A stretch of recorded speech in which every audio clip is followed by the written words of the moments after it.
Hey everybody, Spaz here. Time for another episode of But Is It Power Pop?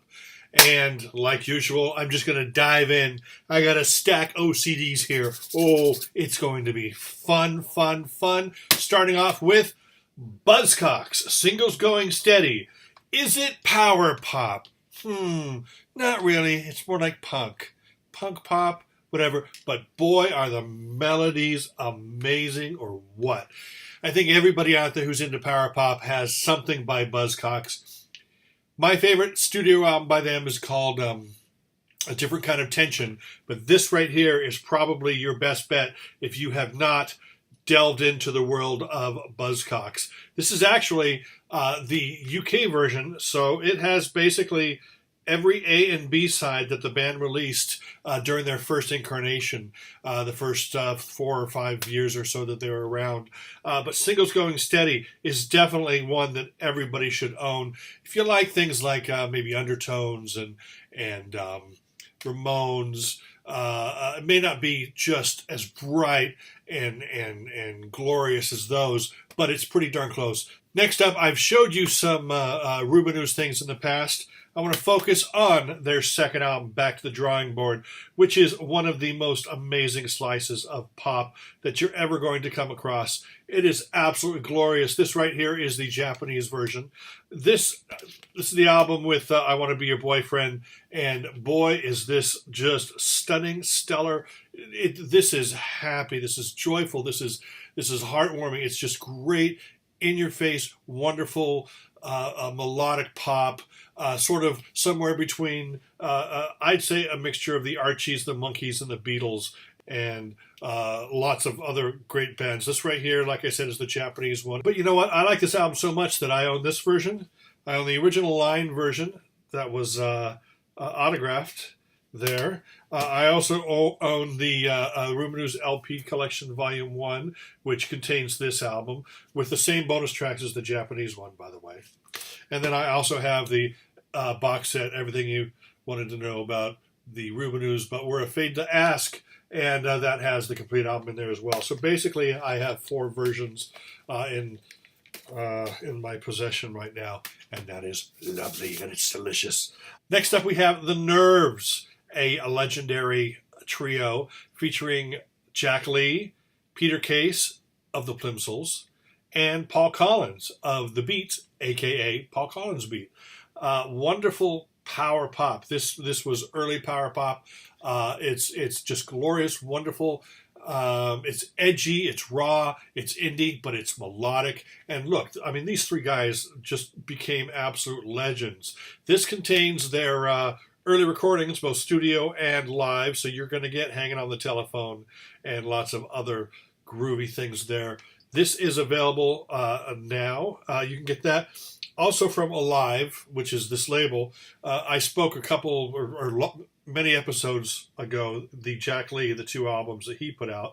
That's also on the same label that put this out. And also you can get some Plimsolls live things featuring Peter Case. So once again, I was focusing on The Nerves, but you can go ahead and you can buy Jack Lee or the Plimsolls. They're all currently available, and it's power pop heaven right there. 4 wonderful, great power pop CDs. I know I've spoken about this artist many times before, but I just want to remind people, courtesy of the Spider Pop Records label, you can get Lanny Flowers' catalog. Lanny Flowers, and I always say this, he's the American Michael Carpenter. I mean, the guy is a tunesmith, and he's a great guy.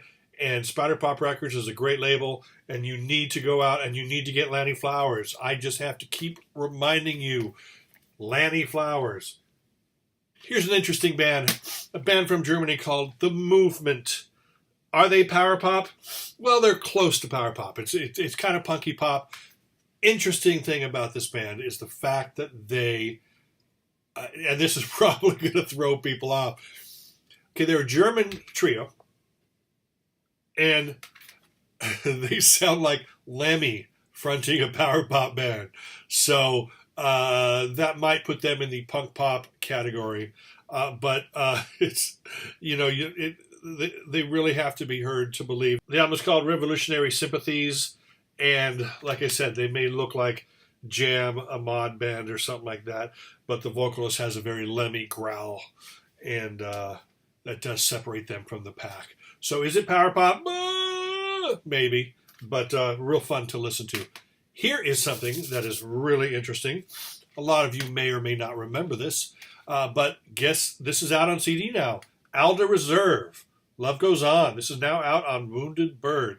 This was produced by Marshall Chess, who initially set up Chess Records and released a lot of classic blues stuff. And this band here, is it power pop? It's great new wavy pop. It may not be strictly power pop, but power pop fans are going to love this. And I'm sure that you've probably seen this many times in the budget bins on vinyl LP, but it is actually on CD, and it's worth your time. So definitely check out Alder Reserve. There's no bonus tracks, but it is the full complete album from the original masters, and it's like keyboard, not synth, more like electric piano type based stuff. Quirky, real fun to get into, and some great songs. So you really need to listen to that. And I've talked about this band before. In fact, maybe even the last episode I did with Ronnie Barnett. But this is a brand new release that everybody needs to own. Are you listening? Are you listening? This is an album, a 2 CD set by the Flash Cubes called Forever. And I'd like to thank Patrick Pearson for helping me acquire this wonderful piece of pop. This is a 2 CD set. Disc 1 brings together a bunch of studio tracks, and Disc 2 is a live release. So you're getting both studio and live, rarities, favorites. As the press release says, Disc 1 is sort of odds and sods, and Disc 2 is live at Leeds. But Flash Cubes, a great East Coast power pop. They're legendary. They're probably about as legendary as like the Nerves and the Beat and 2020 and stuff. It's just that their audience was East Coast, where we had all that groovy stuff on the West Coast. Finally, the last band I'm going to talk about is a band from Chicago by the name of Green. They are a great band. And are they power pop? I don't think they're power pop, but boy, are they good. Imagine Ray Davies, Mark Bolan saying, dude, Prince rocks. Let's form a band, and we'll bring Prince in, and then we'll put them all in a blender, and we'll throw in a little bit of the Beatles, and then we'll go record in a garage. And that's kind of what Green sounds like. They're, as you can tell, they're very hard to describe, but it's really, they are just, if anything, they're melodic and almost riveting and engaging, because you don't know where it's going to go. Each song, sometimes it can be real heavy and then the next song can be really pretty. The production isn't always super clean. Sometimes it's rough. Sometimes it's ramshackle, but it's always interesting. But this isn't it though. That's the thing. If you think like, oh, I've missed an album by a band called Green. No, sorry. You've missed a bunch of stuff by Green. Oddly enough, they're from Chicago. Hardly anyone in America knows them, yet they've had this stuff released, and they've toured the Netherlands. The Netherlands love them. And then, like I said, this is probably where you should start. Green, White Soul, and Bittersweet EP. Really wonderful band. Is it power pop? Power pop fans are going to like it. And that's usually why I throw in stuff like that, because I feel that if you're looking for something that might excite you, that's a band to check out. Anyway, that's it for me. Thank you for enduring another episode of But Is It Power Pop? And I hope to see you soon. Thank you, and smell you later.